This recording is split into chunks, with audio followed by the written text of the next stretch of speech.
You are listening to Basketball Mysteries of the 1970s. Today's mystery is, why are the mid-70s Celtics so overlooked?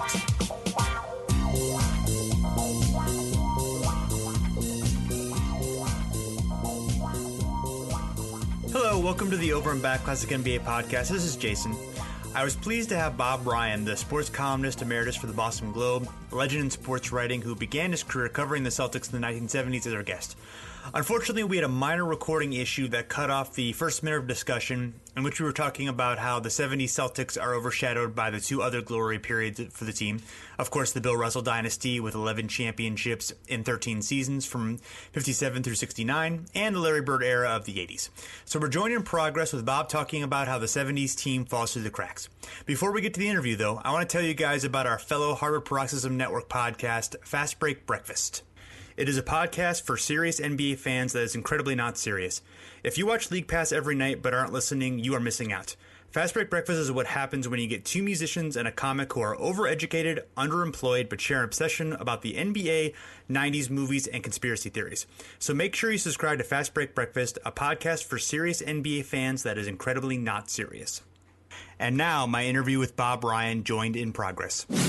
The next era that everyone remembers, because the world had changed and the NBA was far more prominent, was the Bird era.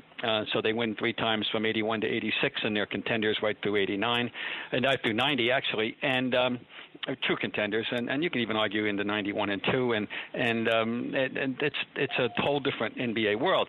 So yes, the team that has kind of been fallen through the cracks of history is that 70s group. And, of course, that's the group that I cut my own teeth on as a young writer and have a tremendously strong personal affinity for, and means a lot to me. And I'm always happy to talk about them and the league of that time. Yeah. So Bill Russell retires following the 1969 season as player and coach. A bit of a surprise for him to retire, forcing Red Auerbach to rebuild the team for the first time in almost 20 years. What was it like for kind of between 1970 and 1972 as the Celtics? They have Havlicek, who's one of the great all-around players, really in the game's history. They had Dave Cowens and JoJo White. What was it kind of like for the Celtics to be in this position again, to have to rebuild after so much success, and then leading into the 73 season when they add Paul Silas and start to really contend again? The first year out was a total transition year. Russell, he did surprise them, although nothing he did should have surprised anybody. But he retired in a unfortunate way for the team, in that he did it in a magazine article in Sports Illustrated in the summer after the draft. They did not, therefore, draft. If he had told them, they might have tried to draft a center. It turned out, I'm glad they didn't, but they didn't, and that's that. So they drafted JoJo White, and that's fine. That they won 34 games. They were weak in the middle. They had a three-headed center monster of Hank Finkel, Jim Bad News Barnes, the real Bad News Barnes. Let's not confuse the nicknames here. The man for whom the nickname came was not Marvin, it was Jim, and Richie Johnson, who was a skinny center out of Grambling who could run very well up and down the floor. And we called them Bad News Finkel Barnes. And so Tommy Heinsohn was a rookie coach. He had never coached a thing in his life. He was an insurance salesman who dabbled in occasional broadcasting after he retired in '65. But he was a true blue Celtic, and he was hired by Red Auerbach to coach the team. But he was on an on-the-job training circumstance himself. Red was always available for consultation. You mentioned Havlicek. He's at the very, very peak of his career. Tom Heinsohn actually tried to bring him off the bench in the first couple of games to maintain that continuity of the greatest six-man until he realized this is ridiculous. I need him on the floor every bit of the way. And so John went up notch, leading the league in minutes played. John never had to come out of a game. If he had to go 48, he went 48. If he had to go 53, he went 53. That's why he was, at this point, he had passed Oscar Robertson in the West as the best player in the league, although people will never understand that. By that time, they were on the downside. He was still at his peak, and he was the best player in the league, non-center in the next 5 years. He carried the team. He led the league in scoring, rebounds, and assists. Don Nelson was still very, very viable, was a tremendous scorer, had his highest scoring year. Sat Sanders was still around, and then they had two teams, really. They had the old team and the young team. And they actually beat the Knicks in the season series that year, believe it or not, 4-3. But they weren't a very good team, and they did not make the playoffs. Now, in that draft, they had the fourth pick, and Dave Cowens was the pick, and that changed everything. Right away, they are going to be better. And the next year, they win 44 games, and White and Don Cheney are put in the lineup by Heinsohn. Havlicek is going off as the best player in the league, as I pointed out. Once again, non-center, the best player in the league is Kareem Abdul-Jabbar, but and Willis Reed, but non-center it's Havlicek. And they win 44. They don't make the playoffs, but they do have a 10-game winning streak in December, and they're back on the map. The next year, they turn the corner, and they win 56, and they win the division. For the first time they won a playoff game since post-Russell, and they're back in business. But they're still not as good as the Knicks. The Knicks beat them in the playoffs in 5 games rather easily, frankly, and they know they have to get better. And that's where the fun starts. You mentioned Paul Silas. He became a Celtic for the very simple reason that Red Auerbach had played chess, as they say, while others were playing checkers. In the 1970 NBA draft, which was one of the great drafts of all time, look it up, the Celtics did something which was very avant-garde at the time. Though Charlie Scott and Bobby Croft had been drafted by the ABA. He secured their NBA draft rights, signed by the ABA. He secured their NBA draft rights. Well, it came to pass in 1972 that Charlie Scott got antsy with the ABA and was wooed by the Phoenix Suns and jumped from the ABA to the NBA. But, oh, wait a minute, who's got Charlie Scott's rights? Well, guess what? It's the Boston Celtics. And Red Auerbach, of course, is not going to let this pass. Long story short, in order for them to relinquish the rights to Scott, they secured Paul Silas, who has made his breakthrough season that year from becoming a big burly player into a great player by losing 35 pounds and transforming himself, and he had become a real force with the Suns. He was the power forward that they needed to combat the big, bad, evil Dave DeBusschere of the Knicks, who had killed them. They had no answer for Dave DeBusschere. Well, now they've got one. Silas becomes a Celtic. That's the big thing, the big addition. And with Silas in the lineup, along with Cowens, who had an MVP season in 72-73, they did, as you mentioned, win 68 games. Yeah. And from what I understand, Cowens, what kind of made him special, because he was undersized, but it was just the kind of the ferocity in which he played and the speed in which he played, which was able to key the Celtics, who were a very fast-running team in that era. People always want to have comparisons, and I love to give people comparisons. Who's he like? Every time you see a new player, right? Who's he like? Who's he remind you of? Give me a frame of reference. I cannot give a young listener a frame of reference in the contemporary game for Dave Cowens. There is none. There have been people tried. One guy that came the closest simply because A, he was 6'8", B, he was left-handed, C, he was white, and D, he had red hair, was David Lee. Well, David Lee is to Dave Cowens, well, put it this way, double A. A double A is to the big leagues. Triple A, maybe, triple A. Dave Cowens, you're right, played with a ferocity. First of all, he's a great athlete. He was a white leaper. Can I say that in 2016? You could say it back in 1970. He was a white leaper, and he astonished people. In fact, I had a black referee named Ken Hudson tell me that frankly, that the referees in the league called too many fouls on Cowens because they couldn't believe that a white guy could jump that high when he was blocking shots. Okay, this is from a black referee. So let's get it straight what an athlete he was. He played taller than 6'8". He was uncommonly aggressive and strong, physically strong, and also could outrun any center in the league, and was a great born rebounder, quick to the ball, ferocious, and just a great player. And offensively had a good medium-range jump shot, good inside moves, and he was just a terrific player and aggressive. He was the MVP in the league that year. So, yeah, he enabled them to have a fast break. They were a fast break team. And unlike there's nobody that runs like this today in an organized fast break with an outlet pass pass and a middleman and wingmen and guys crossing over and then finally the trailer. Don Nelson thrived as the trailer coming down and hitting the 15-foot trailer. Cowens thrived as the trailer coming down and hitting the 15-footer. That doesn't exist anymore. Nobody runs like that, and that's just that. But Cowens just tied all things together. Plus, he was a terrific defensive player, and he wanted to be a center. See, he believed that the center was the most important position, and he was the traffic cop on offense and defense. That's the way he viewed it, and that's the way he played it. Yeah. And then the other key player during that time, JoJo White, the point guard, the Iron Man of the team, kind of exemplified the persistence and grit that team had during that time. Talk a little bit about what he brought to the team.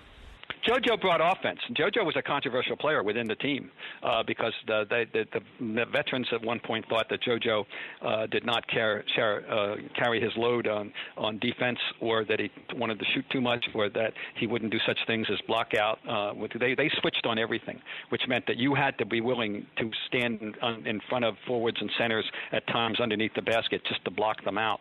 And the other people would do that, but JoJo was reluctant. He never went on the floor. He played he used to say, "I play hard within my style," and his style was smooth and gracious. But what he was a terrific offensive player with a great medium-range jumper. He didn't have three-point range, but few people did, and he would have had to have worked on that, and I'm sure he would have. But he didn't need it. He went to the basket beautifully. Had a great running hook. He was a good finisher on the break. And he was just a terrific offensive player, born to score 20. But he needed to smooth out the other stuff. He wasn't a born point guard. He was really a hybrid guard. Havlicek was their best middleman. And then, of course, I don't know if you know about Art Hambone Williams, but he was coming off the bench, and he was a terrific playmaker. And he was a very important part of their bench arsenal in those days. But once JoJo matured and figured it all out, he became a great player. But that really didn't take place until later on, probably around 74, 75. And certainly by 76, because he was the deserved MVP of the 76 finals. And then Don Cheney, who was tremendously long-armed, a defensive guard who teamed very well with White, and he brought like another element. Obviously, White was kind of the weak link on defense, but the other guys certainly were, incredible defenders. And the team of that time, as the Celtics have been for most of their history of success, known for being a stout defensive team. What the Celtics had that no one else had was Cowens and Cheney, in that Cowens was capable on switches of guarding smaller men, and Cheney was capable in switches with his 6'5" height, his long arms, which were obviously very strong arms, and his agility and his willingness to, he could guard big guys.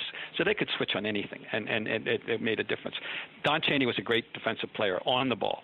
And he's the guy that got stuck guarding the Fraziers and the Monroes and the Wests and the great players of the day, the offensive threats. He would guard the best offensive player, whether it was a point guard or a shooting guard. And he was a key to that. Offensively, he was a poor shooter that Tom Heinsohn worked tirelessly with. I give him full credit for working after practice. I saw it day after day, getting him to his problem was Cheney had a no fixed release point, and he also drifted right or left with him, usually right with his jumper rather than going straight up, and Tommy worked till he got to be a more reliable shooter. Plus, Cheney was very good on the break. He actually averaged 13 points a game in the 72-73 because he got a lot of garbage points and fast break points, and every once in a while would stick in a 18 and even occasionally a 20-point game. They actually had a game against the then I think they were, I'm not sure if they were the Baltimore or the Bullets or the Capitol Bullets at the time, because they were in between, but in which each of the five starters scored 20 points. That's a very rare occasion. That has happened very seldom in an NBA game. I've seen it twice, and it's only happened. That's all I've ever seen in all the couple thousand games I've seen.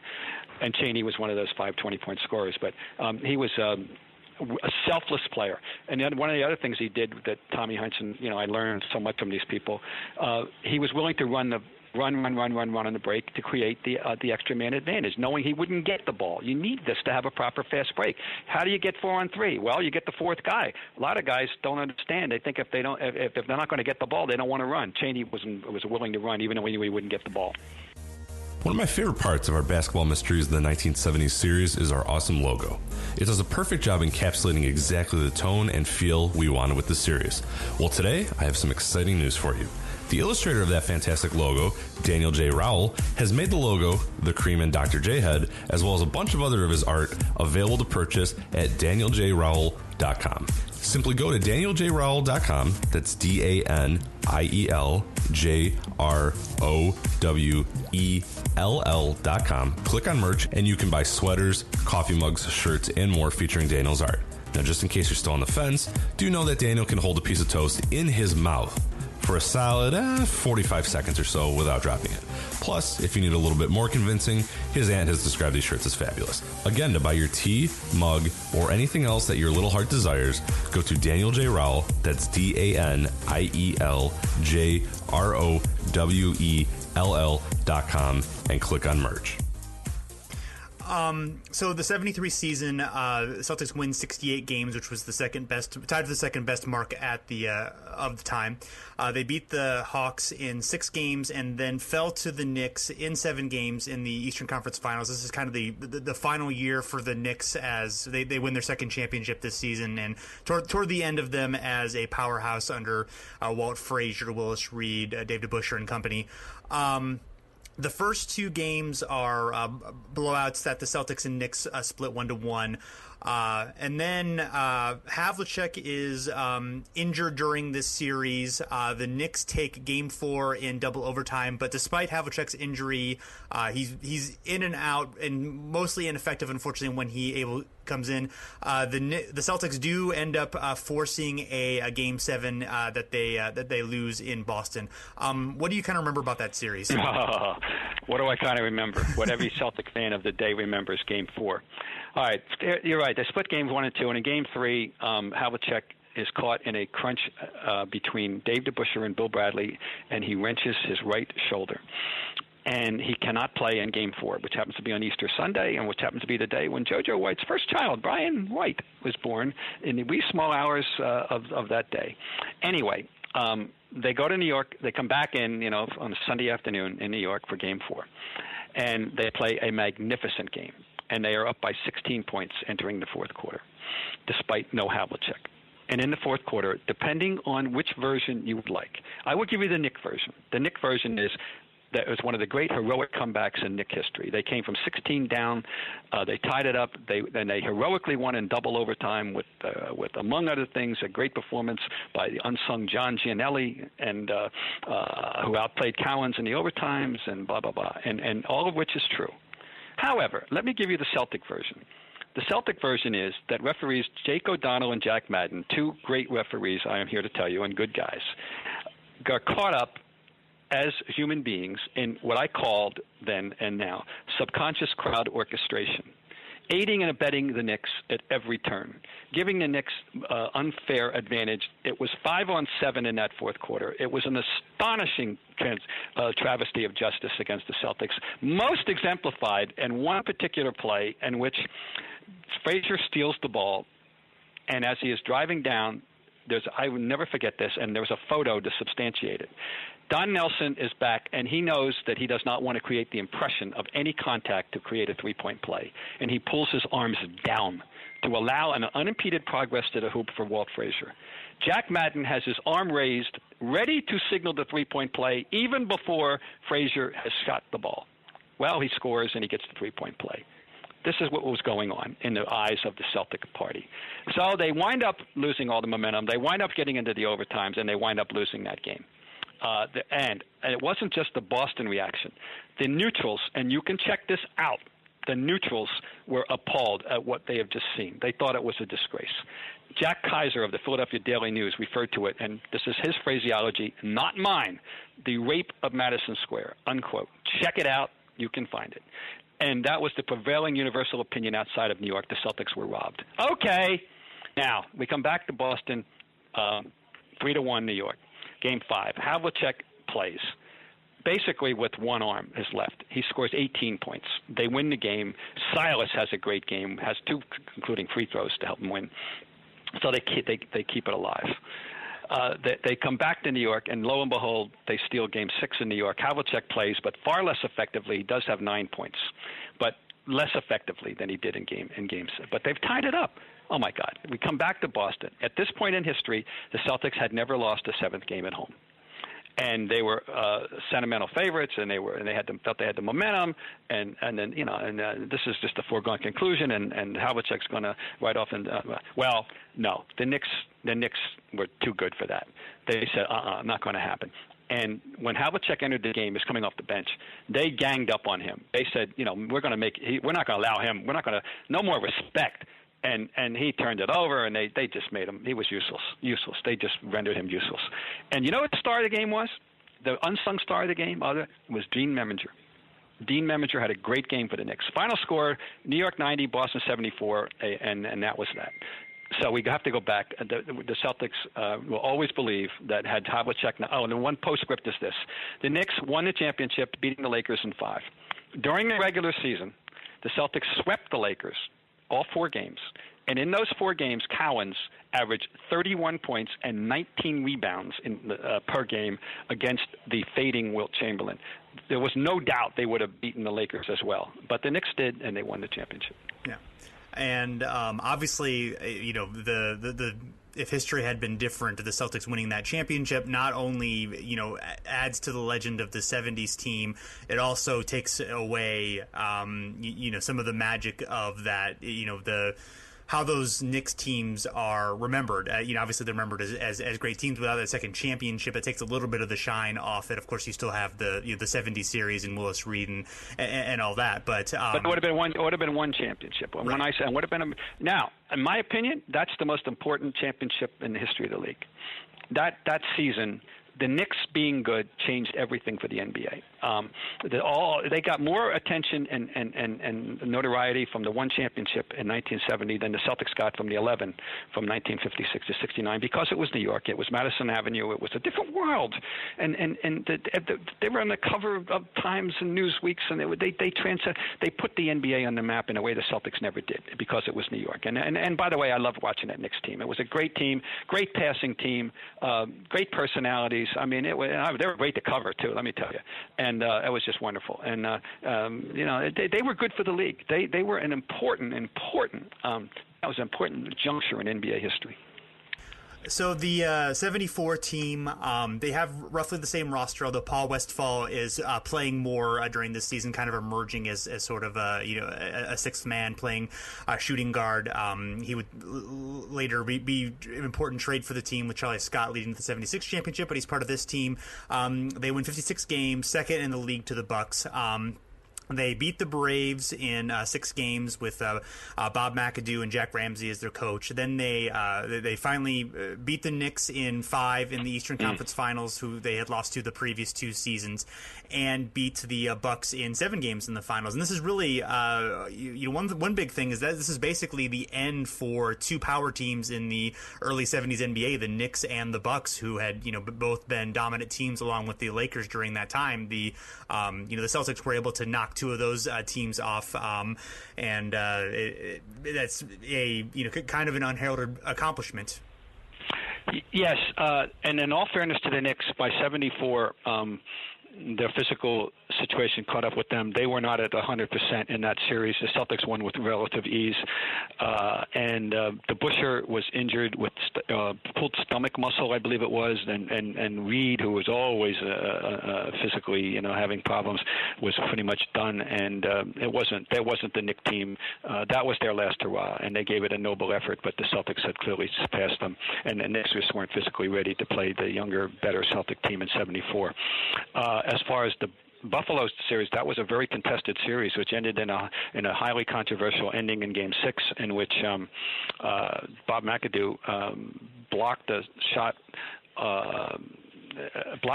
that and off of Havlicek, and it rolled away, and he went over and made a tremendous defensive play to try to stop JoJo White, and they called a foul that was a very dubious call at the buzzer.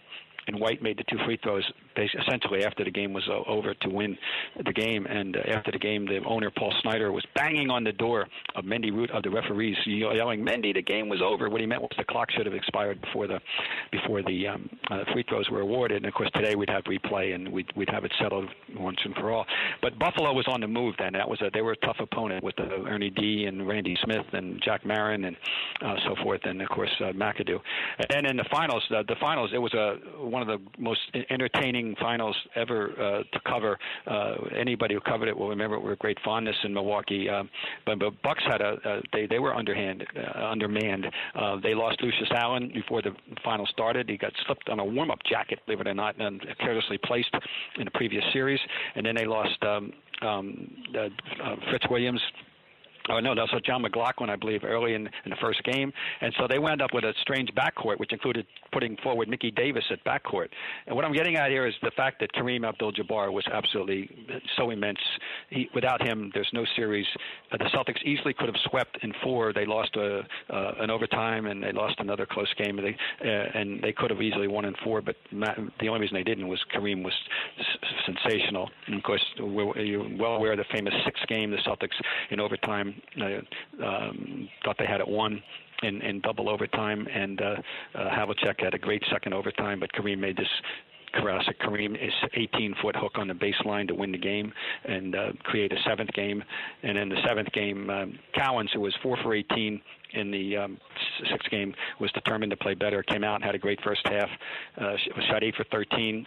And the Celtics went on winning by 15, although it went a 17-point lead got down to 3 in the fourth quarter. And as you mentioned, Westphal, I can still see it to this day, drove baseline with a great reverse left-hand, double-pumping reverse left-hand drive that launched the comeback, and Havlicek sealed it with a 3-point play, old-fashioned, and they won. But you cannot say enough about how great Kareem was against a team that had a lot more weaponry. And it was Oscar Robertson's farewell, and he was 35, and he could not play back-to-back against a young stud like Cheney. So that wasn't the Oscar that you knew. Yeah, and Cheney was, they made the decision to press the guards. Really, Oscar was the only guard that they had, and obviously he was toward the end. He struggled in that game, and then when Cheney got into foul trouble, Paul Westphal came in and was able to crank up the defensive pressure and also scored 12 points off the bench. Robertson scored. He shot 2 of 13 during the game. So, the way that Cowens was able to play against Kareem, was able to play strong defense despite the size advantage, and had 28 and 14 of his own. So, but the other thing we have to point out that there's a great strategic summit conference took place after Game 6 in Boston, in Red Auerbach's office at midnight. And it involved the likes of Red and Heinsohn and Tom Heinsohn and Bob Cousy as a consultant, if you will. And they had traditionally, since the day that Cowens had entered the league, which was 1 year after Kareem or Lou Alcindor in those days, they had single-teamed him, left it for Cowens or for Hank Finkel. They did not, and they said, all right, this is the most important game. We're not going to let him beat us. We cannot. I'm telling you how magnificent he was in the series. We cannot let him beat us. If Cornell Warner and Curtis Perry beat us, so be it. They double and triple teamed him, and there was a 17-minute stretch of the game in which he did not score, and it was during that period of time, overlapping the second and third periods, when the Celtics built up their lead, the big lead that they lived off. And that's the only time. That was the first time that they had decided to double and triple team him. Everybody else did, of course, but they never did. But that was a key strategy factor in that winning of that series. So 75, the Celtics and Bullets tie for the best record in the league with 60 wins. They beat an up-and-coming Rockets team in 5 games with Riton Ivanovic and Calvin Murphy, Mike Newlin, before Moses Malone, of course. And then they fell to the Bullets 4-2 in the Eastern Conference Finals. The Bullets, of course, with Elvin Hayes, Wes Unseld, Phil Chenier, and Kevin Porter, I believe. What do you remember about the Bullets Celtics series? What I remember, first of all, we have to back up to the beginning of the season. In an exhibition game in Asheville, North Carolina, against the Carolina Cougars, Fatty Taylor stole the ball, and it's an exhibition game. Who cares? Dave Cowens is Dave Cowens. He chases him down. He blocks the shot. He crashes to the floor. He bikes his foot under the superstructure of the basket, and misses the first 17 games of the season. Let's start with that. They're 9-8 after 17 games. Now, Silas, by the way, is leading the league in rebounds. You can check that out, too, but being Paul Silas. But they're 9-8 after 17 games. So do the math of what they did when Cowens came back to win the 60 and tie them at 60-22. So, yes, they did, in fact, tie the Bullets at 60-22. What I remember is this. The Celtics had a big lead at first game at home and blew it. And or the Bullets had to come back. No, there was no yeah buts here. There's no Jake O'Donnell, Jack Madden whining on the pair. They got beat. The Bullets came back and beat them and stole game one and changed the series right there. They never recovered from losing game one at home. It's just that simple. And the Bullets deserved to win that series. And what I do remember most, Elvin Hayes was a good physical matchup for Cowens. A little same size. And he had that great turnaround jumper, and he was a great athlete. And I'm no big fan of his, believe me, but I give him full credit. He was a good matchup, and the Hayes and Unseld played great, and they deserved to win that series. Yeah, it looks like Cowens and Havlicek struggled for shooting, especially early on in the series. In the first two games, they only made 27 of 80 shots. Yeah, and the Bullets, one of their defensive counters was they would try to negate the fast break by having one of their players, Chenier or Porter or Mike Reardon, stay back to kind of just nullify the fast break a little bit, and they kind of gave up the offensive rebounds to do that. Obviously, they had Hayes and Unseld, who were great offensive rebounders still, but they sort of sacrificed that to counter the fast break, which of course is a common strategy now, but was a little bit less common during that. You are 100% correct, and that was the strategy that another later Bullets coach used with great success against the Celtics, and that was Gene Shue. But this was Casey Jones and Bernie Bickerstaff duo. Yes, one other X factor that you cannot ignore, the unfathomable play of Nick Weatherspoon, one of the most intriguingly frustrating players to play against in his brief little run of greatness that I've ever seen. Nick Weatherspoon tortured them. And 6'7" forward, people forget him now. People say, who? Well, Nick Weatherspoon, look him up. He tortured them, and the thing that drove you crazy about him is the best way to guard Nick Weatherspoon was not to. Let him be open.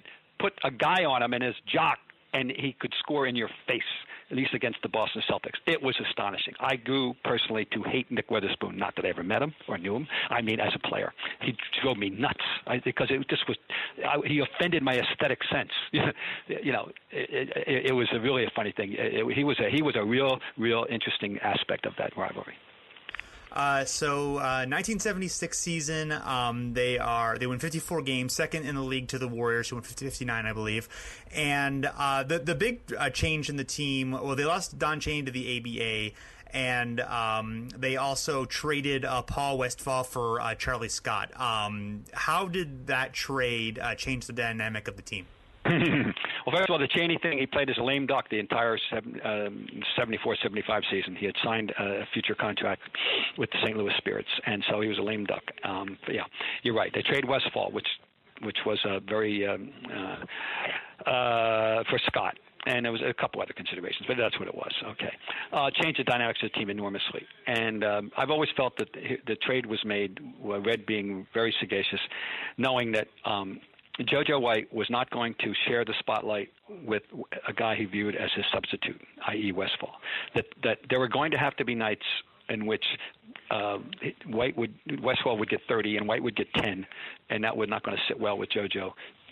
But if he trades for a comparable star, i.e. Scott, JoJo will better acclimate himself to the idea of sharing the spotlight. No one can prove this, but I believe it, and I've had it confirmed by other insiders. Okay. So he makes the trade. And Charlie Scott's a great talent. And, of course, no one knew Westphal was going to blossom into the player he did, to the level he did. Even me, who loved him, that he turned out to be better than I even ever dreamed. But Charlie Scott comes. It's a little bit – and it basically it works. Charlie, it takes a while, but Charlie is a talent. And, he's a character beyond belief. There's nobody – I always say about Charlie Scott, if you ask him what time of day it is, it will give you the political history of Switzerland. That's just the way Charlie is. But anyway, it was a fascinating season in that regard. And right, they won, quote, only 54 games. And when this playoffs, this was the year, this is Golden State as defending champions, and they roared the league, and they were by far the favorites to win the championship. There was no issue. Well, the Celtics do go through this very strange postseason when they win 3 6-game series. Each one of them followed the same pattern. They won all 3 6 games on the road naturally. Scott, in each of the first two, all 3 6 games, including the finals, he had a great 6th game, and turned out to be a tremendous asset. But the thing is this: they wound up playing Phoenix instead of Golden State. Why? Because Phoenix upset Golden State in the Western Conference Finals. Why? Because who knows why? Rick Barry stood around with his arms folded, as Al said in Game 7, pouting for some reason or other, and they lost Game 7, and they did not get to the finals. And there they were with the 42-40 Phoenix Suns. Yeah, obviously one of the in the 70s there are quite a few of upsets of teams that you wouldn't think would have deep runs in the postseason, but obviously the Celtics were victims of that as 73, losing to that Knicks team. Even though that's more of an understandable situation, but a number is sort of an interesting era of lots of playoff upsets, and the Suns obviously making it to the finals was was illustration of that. Boston did win the first 2 games fairly easily in this series. The Suns were able to battle back and won close games in 3 and 4. JoJo White missed a jumper at the end of Game 4 that I believe would have tied the game. So Phoenix won those 2 at home. And then we get to Game 5, and considered by many the greatest game in NBA history. It's a triple overtime game. We recently celebrated the 40th anniversary of this game. Talk about your memories of this game.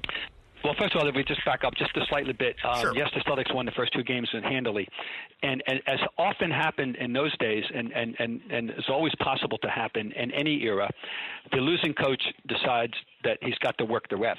And he thought that Cowens and Silas were pushing them around, and he whined and cried. John McAdoo did, and the refereeing tenor. Once they got home, the refereeing tenor did change.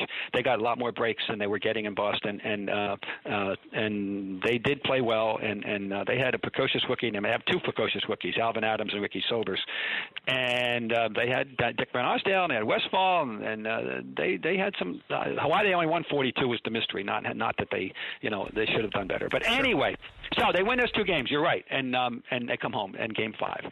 And Game 5 in a 2-2-1-1-1 is a mini 7. In the first 16 minutes. In the first 16 minutes or so, roughly, of that Game 5, the Celtics played their best basketball of the entire postseason. They were magnificent. They got up by 22, and it looked like la-di-da, they're going to cruise. Phoenix was resilient. They had already shown it some stuff, and now they were showing it. They came all the way back, and it got it back down. Then, with about 3 minutes to go, the Celtics got it back to 9. Looked like they were going to put it away. And Westphal led a counter surge, including one shot everybody remembers, a spinning 360 banker. And long story short, we wind up in this triple overtime that included such things as Paul Silas calling a timeout that Richie Powers did not acknowledge, that would have resulted in a technical foul that would have given them to win a chance to win at the end of, I think, either regulation or the first overtime. Richie Powers shook his head and said no, and later said I didn't want to lose the game to end like that. We had the referee, the game ending, and the people come out and got a fan attacking, not the game, the period, attacking Richie Powers on the floor. And we had at the end of the second overtime, John Havlicek making this fantastic shot coming out of the sideline to put them up, running off the court. The clock was allowed to expire, but the referee said no. There was still time left. They had to bring everybody back, and during that timeout, Westphal is seen, and I know, talking to John McLeod and saying, we don't have any timeouts, but if we take a timeout, we can get the ball at midcourt. They'll take a technical foul, but we'll get the ball back. So they, in fact, he does that. They do it. JoJo White makes the free throw. If he doesn't, oh boy. And when the ball comes in, Garherd throws in the shot at the buzzer to retire the game. And don't let anybody ever tell you it would have been a three-point shot. It would not have been a three-point shot. It was no. So let's stop. Let's eliminate that myth, because I'm sure somebody has told you it would have been a 3 today. No, it was foul line extended. It was about 18 feet. Now it was about 118 feet in the air, along with Purvis Short had one of the highest arcs on a jumper I've ever seen. But it was not a three-point shot. Trust me. Anyway, we get to the third overtime of this wonderful game, and now they're running out of bodies, fouling out both ways, and here comes Celtics have to turn to Glenn McDonald, who was a second-year player who was not playing all that much. And in 1 minute and change of burst, he scores 6 points, blows a layup, and turns the ball over. All in a minute and like 10, 15, whatever. But those 6 points were vital. One of them was a terrific shot in the baseline. And they get up by 6. Well, they ain't over. Here come the Suns again. And they got by 6, by the way, Jim Ard making 2 free throws while being taunted by, I believe, Sobers. And Jimmy Ard was a backup center. And the game ends only because Westphal came within a hairline of stealing a ball at midcourt that would have given the shot to tie. So it's over, 128-126. White had 15 points in the overtimes. He was the deserved MVP of the series. It really was a great game. Now, that was on Friday night, and we are playing on Sunday afternoon in Phoenix. And we get back to Phoenix for Game 6. And even the crowd, which had watched the game from Phoenix, was exhausted. I mean, they weren't the same. The crowd was muted. And it wasn't a great game. It was a very mundane game. The key of it was Scott had a big game. And now Scott had fouled out in 25 minutes on Friday night. And Red Auerbach told him after the game, get your rest. You are going to be very important on Sunday. And sure enough, he was, because some of the other guys were. White had played 53 minutes. Havlicek was 36 years old, et cetera. And so he was important. And Cowens had a big play, stole the ball from Alvin Adams at midcourt. I can still see it going down, a spinning three-pointer. And they win the game 87-80. It wasn't a great game. And but even it was anticlimactic. The whole series was wrapped up in that wonderful game on that Friday night. Absolutely. Well, Bob, thank you so much for being on our show. We really appreciate it. And thanks, everyone, for checking us out. Of course, we'll be continuing this series throughout the offseason. So let us know what you think. And until next time, thanks for listening. Next time on Basketball Mysteries of the 1970s. So that's another remarkable sort of aspect about that 72 team especially, is that in Wilt and West, who were still around, you had these guys who weren't at a prime age for being dominant, but they still were that season.